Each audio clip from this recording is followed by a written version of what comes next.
জয় যিশু। প্রথম পাঠ প্রেরিতদূত পিতরের দ্বিতীয় ধর্মপত্র, ৩ অধ্যায়, ১১ থেকে ১৫ পদ, ১৭ থেকে ১৮ পদ। প্রভু যেদিন সব কিছুর নতুন রূপ দেবেন, তোমরা পবিত্র জীবন যাপন করে সেই দিনের প্রতীক্ষায় থাকো। প্রিয়জনেরা, একবার ভেবে দেখো তো, কী ধরনের মানুষ তোমাদের হওয়া উচিত। কতখানি পবিত্র ও ধার্মিক জীবনই না তোমাদের যাপন করা উচিত। তোমাদের তো এখন ঈশ্বরের সেই মহা দিনটির প্রতীক্ষায় থাকতে হবে। এমন চেষ্টাও করতে হবে যাতে সেই দিনটি আরও শীঘ্রই আসে। সেই দিনটিতে নভমণ্ডল জ্বলে উঠে বিলীন হয়ে যাবে। সৃষ্টির মৌল উপাদান সবই বিগলিত হবে অগ্নিদহনে। কিন্তু আমরা তো এখন প্রভুর প্রতিশ্রুতিতে আস্থা রেখে এমন এক নতুন নভমণ্ডল, এমন এক নতুন পৃথিবীর প্রতীক্ষায় রয়েছি, যেখানে নিত্যই অধিষ্ঠিত থাকে ধর্মিষ্ঠতা। তাই প্রীতিভাজনেরা, তোমরা যখন ওই সব কিছুর প্রতীক্ষায় রয়েছ, তখন আপ্রাণ চেষ্টা করো তোমরা যেন সেই দিনটিতে নিষ্কলঙ্ক অনিন্দনীয় অন্তরে শান্তিতেই তার সামনে দাঁড়াতে পারো। তাছাড়া আমাদের প্রভুর সেই অসীম সহিষ্ণুতাকে তোমরা তোমাদের পরিত্রাণের সুযোগ বলেই মনে করো।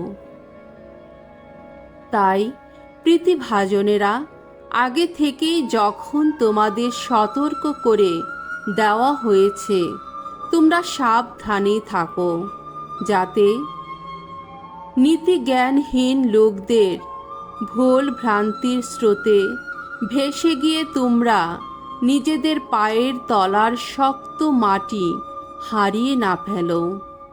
তোমরা বরং আমাদের প্রভু ও পরিত্রাতা যীশুখ্রিস্টের আরও অনুগ্রহভাজন হয়ে ওঠো।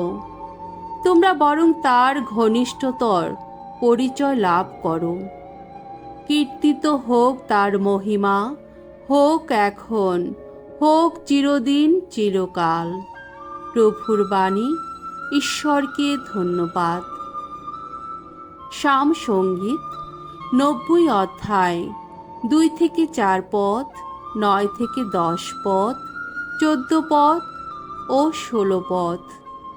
ধো প্রভু, তুমি আমাদের একান্ত আশ্রয়, চিরদিন চিরকাল। যখন জন্মায়নি যত পাহাড় পর্বত, যখন হয়নি উদ্ভূত পৃথিবী বা বিশ্বজগৎ, ওগো, তখন থেকেই, সেই অনাদিকাল থেকে নিরবধিকাল ঈশ্বর তুমি। মানুষকে আবার ধুলাতেই ফিরিয়ে আনো তুমি। তুমি বলো, মানব সন্তানেরা, তোমরা আবার ধুলার বুকেই ফিরে যাও। তোমার দৃষ্টিতে ১০০০ বছর তা যেন মিলিয়ে যাওয়া গতকালেরই মতো, যেন রাত্রির একটি প্রহরেরই মতো। আমাদের আয়ুষ্কাল সে তো মোটে ৭০ বছর, কিংবা হয়তো ৮০ বছর, যদি স্বাস্থ্য ভালো হয়। অথচ এই সময়ের বেশিটাই দুঃখ আর কষ্টে ভরা। বড় দ্রুত কেটে যায়, হায়, সব কিছু, আর আমরাও কোথায় যেন ভেসে চলে যাই। ভোর হতেই তোমার প্রেমে ভরিয়ে তুলো আমাদের প্রাণ। আমরা যেন সারাদিন সুখে থাকি, আনন্দেই থাকি। তোমার সেবক যারা, তাদের সামনে, ওগো, তোমার কর্মকীর্তি হোক প্রকাশিত। তাদের সন্তান যারা, তাদের সামনে, আহা, প্রকাশিত হোক তোমার গরিমা। মঙ্গল সমাচার, মার্ক রচিত মঙ্গল সমাচার 12 অধ্যায় 13 থেকে 17 পদ। সিজারের প্রাপ্য সিজারকে, ঈশ্বরের প্রাপ্য ঈশ্বরকে। যিশুর শত্রুরা একদিন ফরিসি ও হেরোদীয় দলের কয়েকজনকে তার কাছে পাঠিয়ে দিল, যাতে তারা তার নিজের কোনো কথা দিয়েই তাকে ফাঁদে ফেলতে পারে। তারা এসে বললেন, গুরু, আমরা তো জানি আপনি একজন সৎ মানুষ।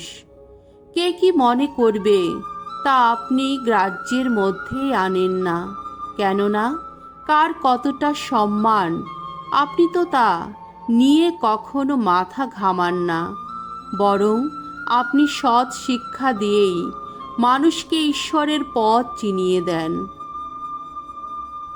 বলুন তো, বিধান অনুসারে আমরা কি সিজারকে রাজস্ব দিতে পারি না পারি না?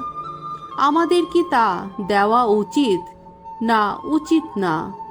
যিশু কিন্তু তাদের ওই ভান বুঝতে পেরে উত্তর দিলেন, আমাকে যাচাই করতে চাইছেন কেন? একটা রূপোর টাকা আনুন তো, আমি তা দেখতে চাই। তারা তাই একটা রূপোর টাকা নিয়ে এলেন।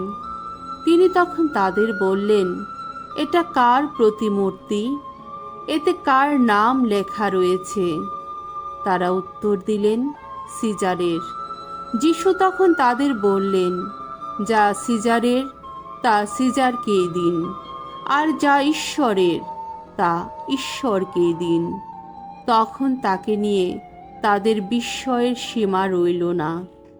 প্রভুর মঙ্গলময় বাণী। খ্রিস্ট প্রভু তোমার প্রশংসা হোক।